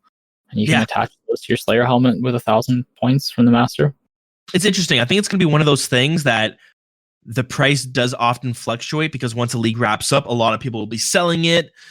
And then there'll be that span between the next league, like the league that just happened, and the next league coming up. And, you know, if you're right in the middle, might be one of the hardest times to actually purchase these. You know, I think the blueprints and the scroll, teleport scroll, and the Twisted Horns have all stayed relatively consistent. Oh yeah, as far as price goes over the last little bit. They fluctuate by a few mil, but it hasn't been huge. But yeah, if they were to change it, like they're no longer available from the stores, because what you can do, I think in the next league, when you're completed, you can go back and buy Twisted League stuff with your points. Yeah, you can purchase it. Which I'm a fan of, personally. It does look, so I'm looking at the player on house wall recoloring. So it does look like it fluctuated a bunch, and right in the middle between the announcement of the new league and the league prior wrapping up, it seemed to be the most expensive. So it started off at the first peak was at 18 mil, and then it dropped down to 13 mil. This was in the middle of April, and then it peaked back down at the end of April. And then it continued to rise up until the end of June. And then it declined and down to 17 mil. So there was almost like a 10 mil difference between June 28th and August 29th. So course of 2 months. Now interesting. I was way wrong. And now it's like 25 mil. So it's curious how it works. Yeah, it's definitely a weird one. That's That house recolor is sick, though. I'm a really big fan of house recolors and having more of them in the game, more options for people. Yeah, I know. We use our houses so much. Well, I'm sure we'll get to mahogany homes in the future, but it's promising content for the future. Okay, so moving off from Twisted Leagues, the next is some game improvements. Okay, yeah. So the first is Portal Nexus and Portal Room, something I still haven't built because I'm lazy and I don't want to redesign my house. So the following Arceus and Whis teleports have now been added to the Portal Nexus and Portal Rooms in the player-owned house. So the teleports that were added to the Portal Nexus and Portal Room are the Whis teleport, the Lumbridge Graveyard teleport, Draenor Manor, Battlefront. That's by Artie, isn't it? Battlefront is by Mount Karum. It's in that little graveyard. Oh, I was thinking of the Gnome Battlefield. Anyways. Mind Altar, Salve Graveyard, Frankenstrain's Castle, West Artie, Harmony Island, Cemetery, Barrows, and Ape Atoll. You must have a minimum of 60% favor to add these teleports to your Portal Nexus. We have also removed the animation from the model in the Portal Nexus interface to make the text more readable. What are your thoughts on this? I think this is an unbelievable buff to the player-owned house. Massive, especially with Barrows, but like Barrows specifically, yeah. I can't tell you how many times I've used all these teleports. At the time, I was actually grinding Barrows in January. So I have about 300 KC of Barrows on my account. And I probably had started around 50, but the time had just come out. I had 80 magic, so I boosted up and I put one of these Barrows things in my house. And it's so much better than the legs, and you don't have to waste time making teleports anymore. True. I think it was a sweet change. Obviously, like, player on house is already busted as hell. So I think just making it a little bit stronger or like a little bit more utilities is kind of whatever. Definitely. What do you use? Do you find you use the Portal Nexus or do you use Portal Rooms? Or do you use both? So it's weird. As an Iron Man, it's very expensive to upgrade your Nexus. Like, I have a max Nexus now, but it's very expensive to get the runes to put into it. But obviously I went to ride Zulrah, so I had a lot of law runes, so I completely filled up my Nexus.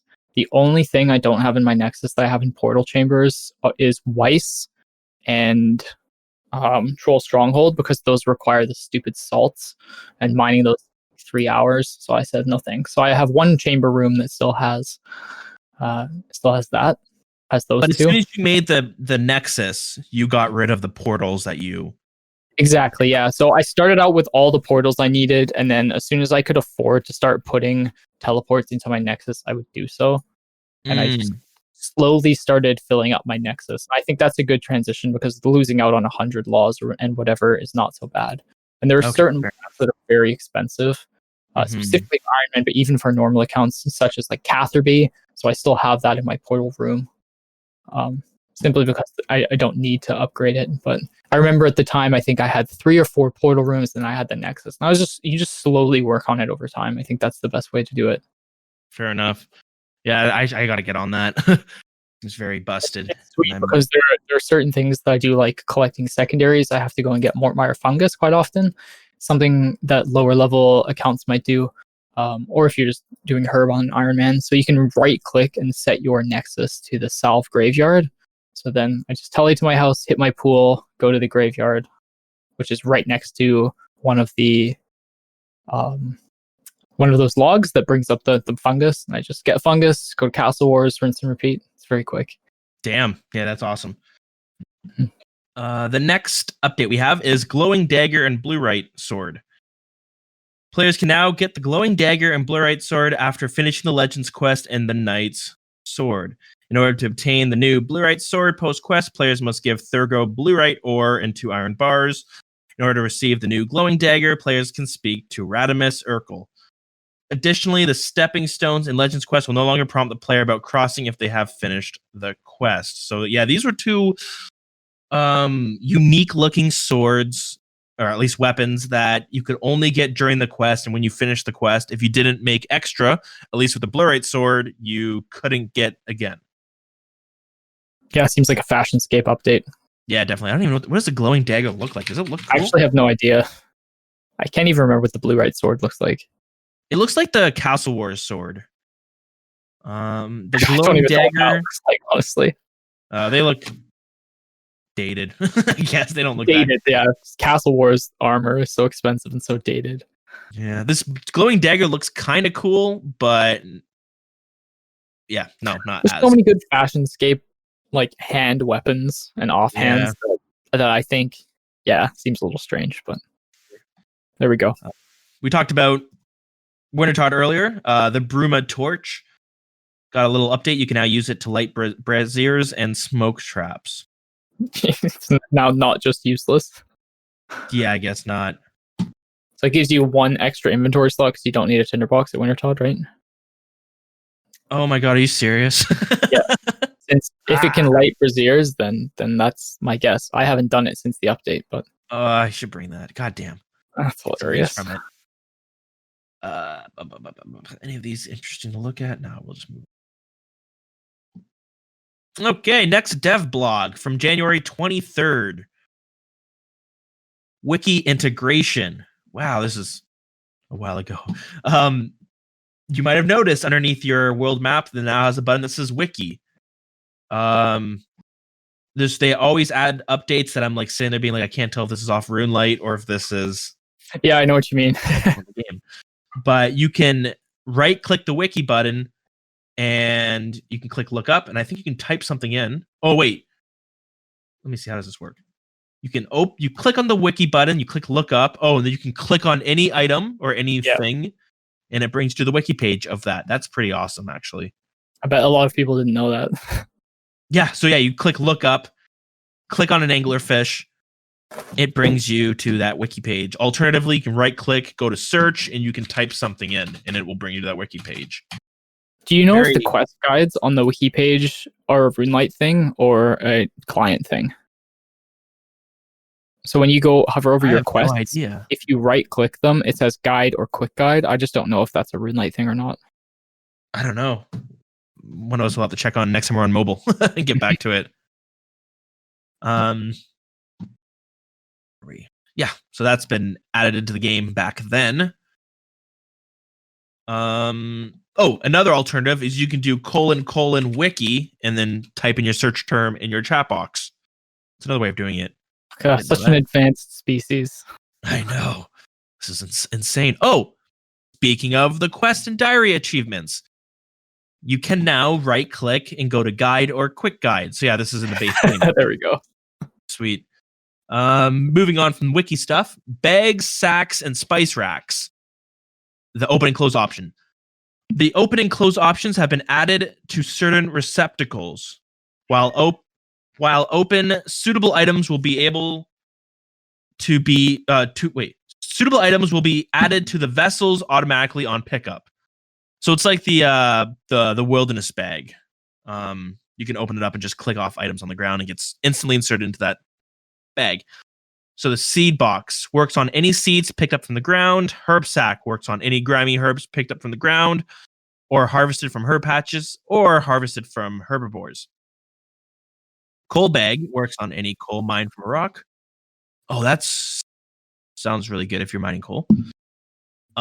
Gem bag works on any gems obtained while mining or pickpocketing Tazar creatures. Cool. Do you use this feature much? Any thoughts on this? I mean, yeah, I think it's another one of those really nice quality of life updates. So I use the looting bag of your PKing. You can just sit on top of the pile and just spam click it and pick up everything. Herb sack is really nice because you could just bring it along to your Slayer task. And if you're doing like aberrant specters, you can just click on the herbs and they'll go right in. Herb box, I think it's most useful at the master farmers. If you're doing those, they'll go the valuable seeds. You could put them right into your herb box and you could drop everything else. A seed box. Seed box, yeah, seed box. My bad. And there was one other one on there that was really good. I don't think people mine coal. No, I don't think that's the thing people do. How else do you get coal though? Slayer. Slayer and Kingdom. Word, true. I have 50,000 coal and I don't really know where it came from. It just stacks up over time. But yeah, it's another like really nice change. Very cool. Moving on from that, the spice rack. You can now build a spice rack in the kitchen of your player-owned house. This requires 60 construction. And it requires some ingredients you can look up yourself, but it also requires 4 doses of each color spice. These are a mechanic, I don't know, an item that came into the game with Recipe for Disaster in the underneath Edgeville, and you can use it to make stews that boost your skill. It has a chance of boosting your like different skills up to level 5. But you had it was like an 8% chance of getting a +5, and it went all the way down to reducing your skill by 5. So boosting is like an integral part of the game at this point. Yeah, basically every player in the game boosts diaries, boosts construction, planning a spirit tree, whatever it is, right? Yep. So I don't know if you ever had the problem of having like 20 bank slots taken up by spices in your account, but that was a big issue for me. So now the spice rack itself can store 2.147 billion doses of each spine, and they say we hope that's enough for you. Yeah, it should be enough. Wicked, that's a huge. I've killed so many cats from trying to kill those rats. And like, oh my god, I've killed a few as well. You AFK and then you don't realize, and then they die, and then you have to spend 8 hours getting a kitten. Oh my god. Yeah, it's horrible. But this is another nice change, specifically one that looks at bank space, because bank space is a problem for everyone in this game. Yeah. Especially in the early to mid game when you just have like a lot of stuff to put into your bank. Mm-hmm. You don't want to chuck things because you think they might be useful for quests. It's a really horrible experience managing your bank, and if you're not on top of it, I mean, spices could easily take up 10 to 20 slots in your bank because you don't want to waste them, right? Like if you have a stack of 4. Yeah, and I don't even think you can combine spices, can you? I think you can, but then you would still have like random. It'd be like a bunch of extra potions. Yeah, for sure, definitely. A bunch of different doses. Mm-hmm. It seems crazy. I think they also pulled like an infinite spice holder, so you could just hold everything in your one thing in your bank. But that, I think it failed. Fair enough. But yeah, so this is a welcomed update. And moving on, there seem to be some big issues with Bounty Hunter and Last Man Standing. If I'm not mistaken, they were trying to implement some changes. Do you know at this point if changes had already gone through, like the massive rework, or? No, this was prior to them. This was Bounty Hunter 1 at the time. Okay. And it had... Oh, were you going to talk about it being removed in this blog? I guess so, yeah. Yeah, go through that, and then I can talk about kind of why it happened. Sounds great. So they say, we're sorry to announce this, but we've decided to close the Bounty Hunter worlds until further notice.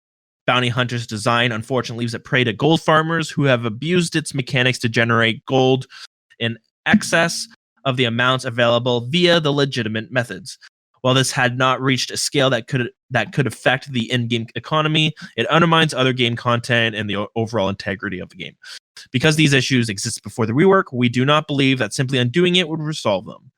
This is clearly not the outcome that any of us wanted, but right now we're convinced it's the best option available to us. We recognize that the removal of the Bounty Hunter will mean that there are some unique items that will be temporarily unavailable. We will not be opening a temporary shop to give access to these items unless we're able to make a swift resolution. Right now, we're discussing technical and rural enforcement based on solutions.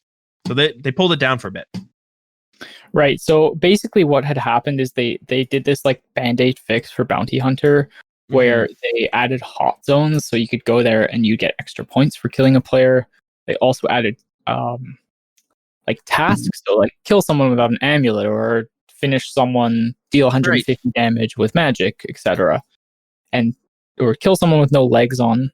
And it didn't really work. Like it was fun for a few days, but people quickly started to really abuse these Bounty Hunter once again. So you would have people with accounts like low to mid level just standing in level 1 wilderness with like essentially an entire farm. and they would just kill each other over and over and over again and make huge amounts of profit. Another thing that they added into the game at this time was bounty crates from the store. So these crates would give you like essential PKing supplies, so stuff like brews, ranging potions, super combats, sandfuse serums, carambons, anglerfish, sharks, etc. And probably the worst part is that they were available for Ironman as well. So you could get access to these things on a level 3 Ironman that you, like super combats, you can't make until 90 Herblore. Sandfuse serums you can't really get until you are killing Kraken. Brews, ranging potions, you probably do your first fight cave without a ranging potion. So it was a huge integrity issue for Ironman. It just massive problems. I did a little bit of research into some of the bot farms. One guy ran a bot farm with 10 accounts for 2 weeks, and he made 600 mil just in straight alcohols. So it was a pretty serious problem. So they ended up just shutting it down. That's crazy. Not often is there like a giant problem where they're like, "Fuck, we don't know what to do. Let's just turn it off." Yeah, Torvesta made a really good video back in January. If you're interested in going back to the update, it's just like, please fix Bounty Hunter. It's like 20 minutes long, and he goes through all the issues with it. It's obviously deeply ingrained in the PvP scene. Do you think, do you remember if that was the video that brought attention to it, or?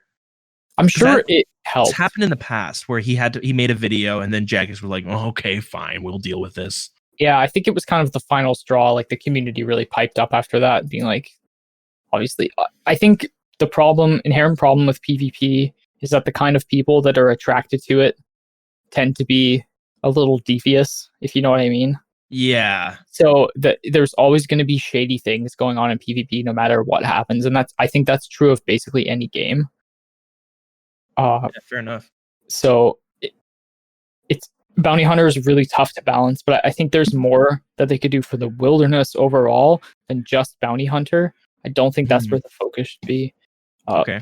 But one thing that was interesting is you're familiar with LMS, right? You've been playing that a little bit. Yeah, that's I mean, we might talk about this on another episode, but that's one thing that I do still have a lot of fun. I'll jump on and do some LMS.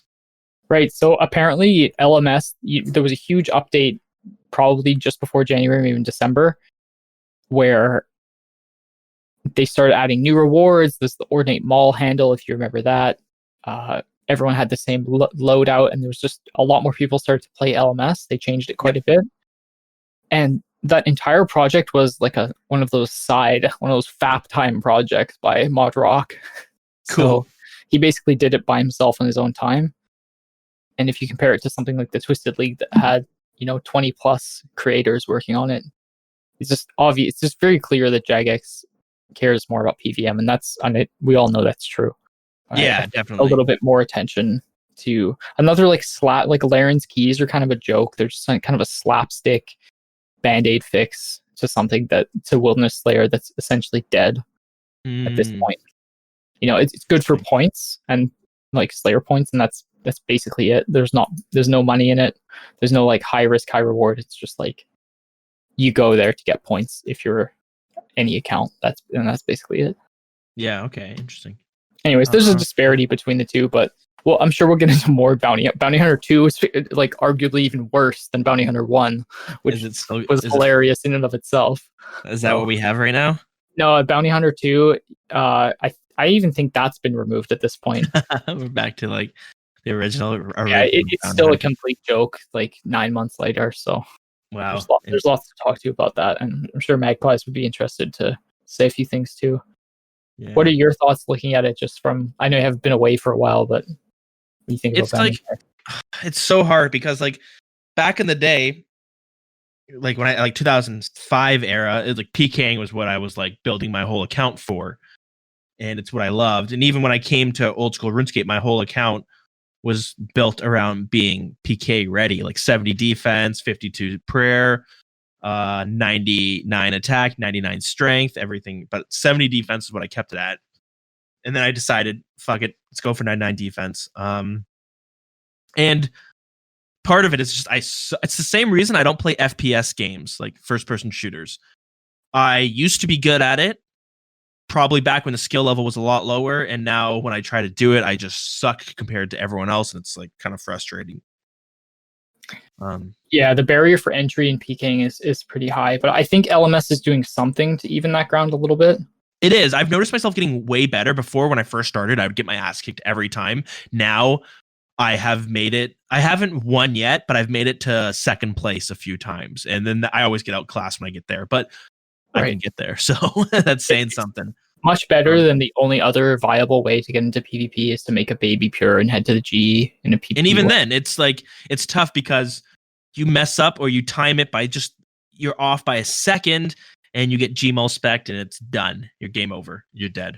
Right. That's one of the reasons I was actually like not sure about the ornate maul handle change, because I liked that baby pures were strong and that it was a cheap way to get into PKing, even though there wasn't very much risk.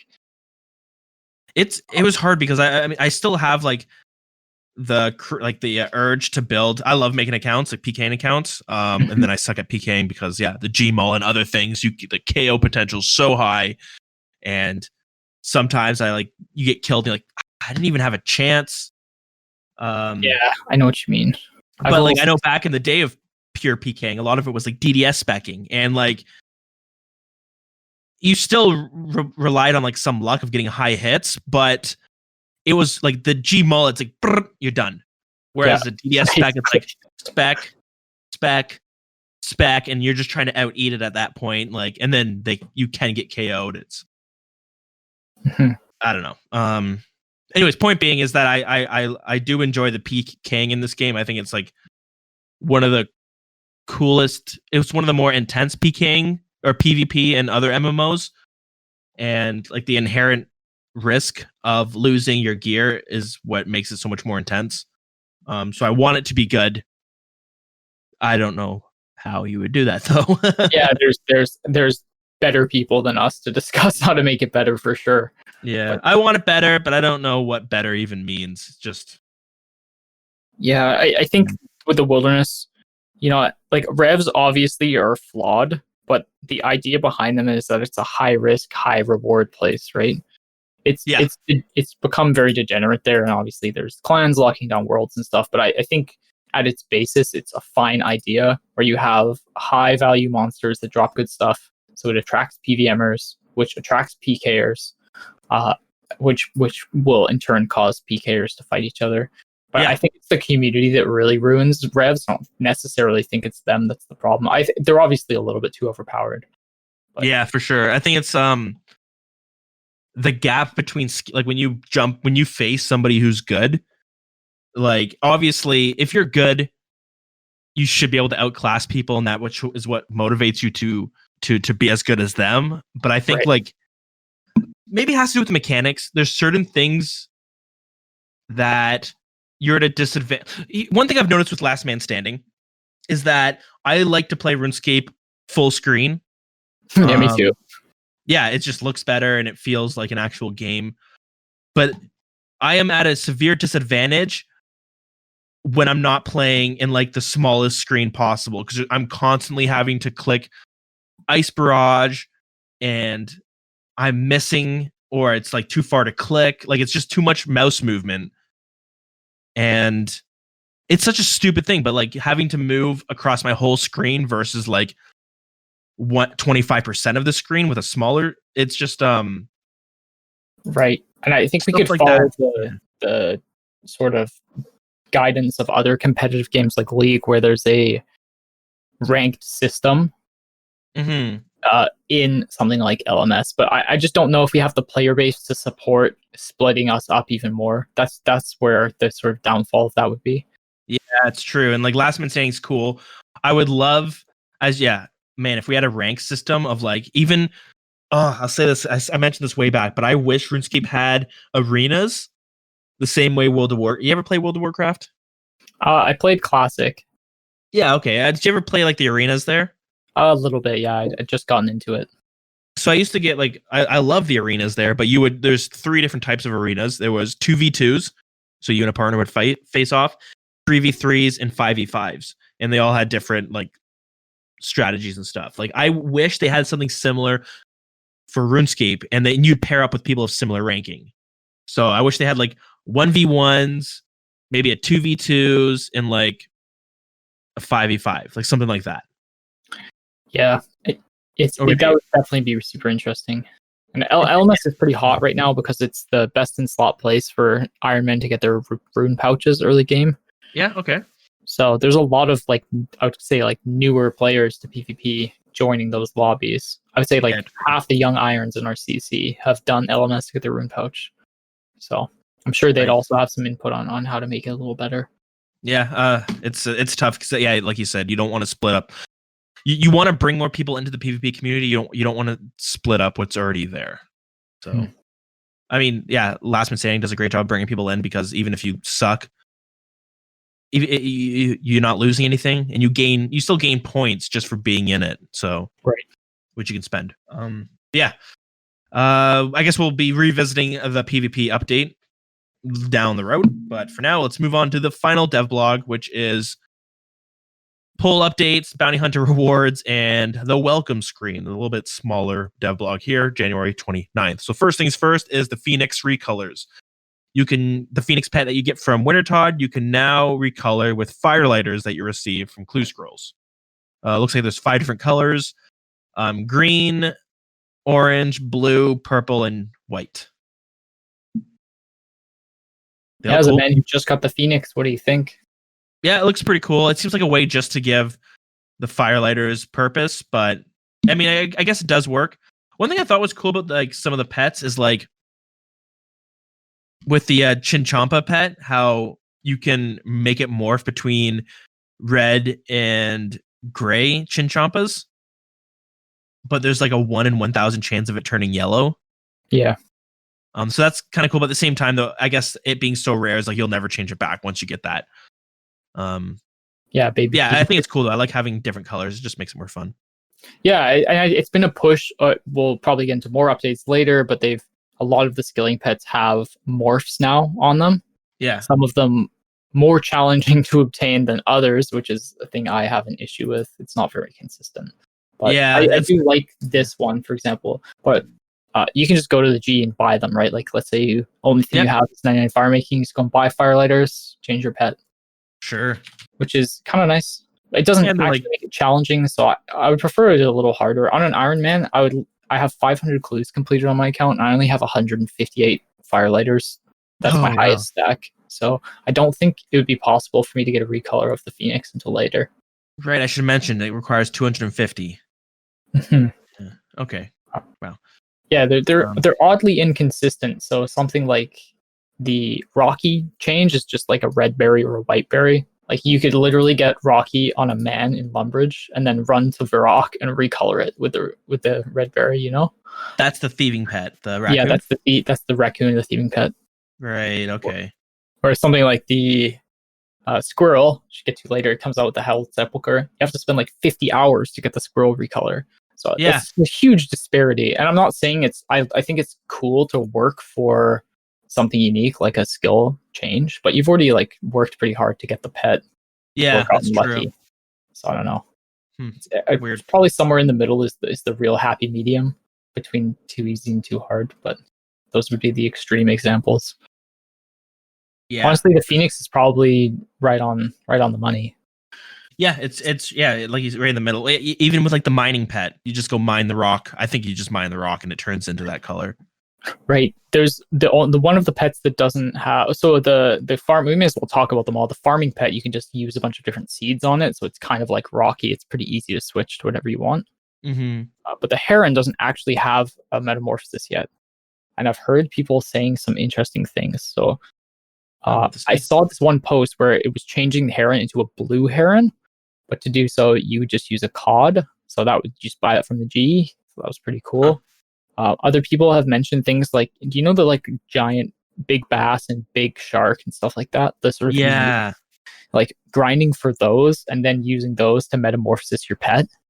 Some people have mentioned that, and I thought that was really cool. That seems to me like the absolute perfect middle ground where you actually have to work to get the metamorphosis, but it's not so long, like 50 hours at the Herald Sepulchre, that it's an actual pain.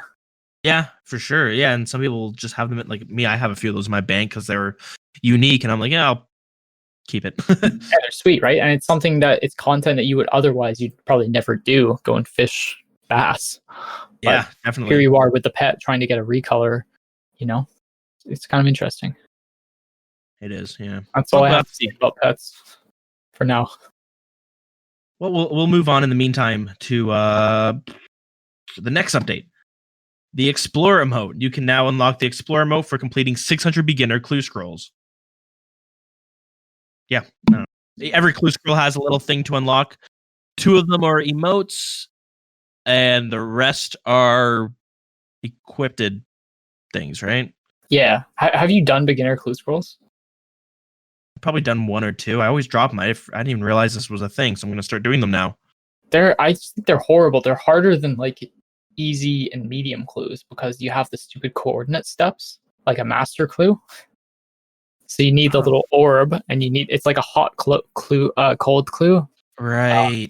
But it would only be in free to play worlds. But still, it's super annoying to have to like tally around and find it. That's just my personal opinion. So I find them much harder, even though they can be 1 or 2 steps. I find them a little bit harder than other clues, so I don't even bother doing them. So fun fact for you clue scroll hunters out there, if you have a clue that you never want to do, so let's say you're a main and you're just hunting elite clues, for example, you could just leave one of like beginner, easy, medium, and hards in your bank, and then if you're AFK fishing one night, the only bottle you'll receive will be an elite clue. Oh, are you serious? I didn't know that. Mm-hmm. Wow. That is good to know. So I leave a beginner in my bank so I never get them from Nest or anything. Smart. Oh, cool. The next update was the Bounty Hunter rewards. So back when they first testing Bounty Hunter rewards, they added the rune pouch and looting bag to Slayer Master's reward shop to ensure they were still obtainable. We have done the same on this occasion and taken the opportunity to make other PvP other items available in PvP activities. So these items are Rune Pouch is 1.2 million coins from Slayer Masters. Iron players cannot purchase this. Slayer Masters sell looting bags for 30k. Iron players cannot purchase. Oh, Iron players can purchase this. The Ornate Maul handle is available in Last Man Standing for 15 points. Saradomin's Tier is now available in Last Man Standing for 150 points. The Magic Shortbow Scroll, Ring of Wealth Scroll, and Clue Box have been added to the Wilderness Slayer loot table on enchantment rolls. That's kind of interesting. It's been a tough year for the looting bag and the rune pouch. They've been sort of available all over the place. Poor guys. Yeah, we've come a long way from boosting one at the edge of a lever, I have to say. Yeah, fair enough. The good old days, as some would say. Yep. And lastly, back in over a year ago, they were testing a new welcome layout. Well, they've now gone ahead and made the new welcome layout the default welcome screen. You can switch it to the old style if you prefer. Yeah, that's pretty much it. A lot of quality of life in January. What's that? A lot of quality of life updates this month. Yeah, it seemed a little bit more light. Yeah, no heavy content, right? There's no like massive game updates. It's just a bunch of little ones. And that I'm not surprised because January is usually a pretty slow month. Like you just come back from Christmas, right? The Jagex I know take a pretty healthy break at Christmas, a nice 2 weeks. Yeah. So I'm not surprised they start out with basic stuff, and then February obviously we get Nightmare of Ashahama to talk about, so that would have been their first big one. Yeah, that's great. So more on that when we get there. So this was just a January update, but I think we're pretty much safe to wrap this one up. It's been good to get back. Heartless, thank you so much for joining me. Yeah, of course, anytime. We're going to have to plan some more of these. Just yeah, we'll have to bang some of these out. Nice 2.5 hour starting episode, was it? Oh, Jesus. So much for capping it under an hour. That's not how the Wild Boys don't do it that way. That was probably about 2 hours, so I think we're okay there. Yep. We'll see. We'll be more efficient for the next ones. Yeah, thanks for joining, Heartless, and I guess we'll wrap it up from here.